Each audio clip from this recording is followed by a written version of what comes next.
ان اللہ و ملائکتہ یصلون علی النبی یا ایھا الذین آمنوا صلوا علیہ وسلموا تسلیما اللہم صلی علی محمد و آل محمد وعجل فرجہ محمد۔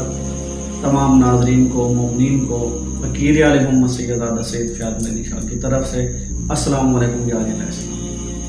امید ہے آپ تمام خیر و عافیت سے ہوں گے۔ مالک آپ کی تمام پریشانیاں دور فرمائے، ہنستے رہیں، مسکراتے رہیں، مالک آپ کو صحت والی لمبی زندگی عطا۔ ناظرین، جو بندے بے اولاد ہیں، میری مائیں بہن بیٹیاں بے اولاد ہیں، ان کے لیے امام جعفر صادق علیہ السلام کے قول کا ایک نہایت ہی پرتاثیر، مجرب اور چھوٹا سا عمل دیکھا ہے، جس کے کرنے سے انشاءاللہ تعالیٰ آپ کو اگلے ہی مہینے خوشخبری ملے گی کہ آپ صاحب اولاد ہونے والے ہیں۔ میں جو عمل بتاتا ہوں وہ معصومین علیہ السلام کے تعلیم کرتا ہوتے ہیں اور مجرب ہوتے ہیں، اور ان میں کوئی شک والی گنجائش نہیں ہے۔ ہمارا نصب العین یہی ہے کہ ہمارے معصومین علیہ السلام کا پیغام گھر گھر تک پہنچے اور دنیا جو ڈھونگ فراڈ ہے اس سے بچ جائے۔ حرس بن مغیرہ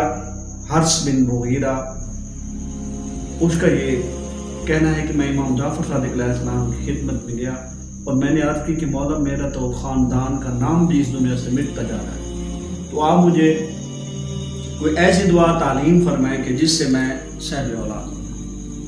تو امام جعفر صادق علیہ السلام نے فرمایا کہ حالت سجدہ میں سر رکھ کر آپ نے یہ دعا کئی بار پڑھ لیا ہے، ربی حب لی من لدنک ذریۃ طیبہ انک سمیع الدعاء۔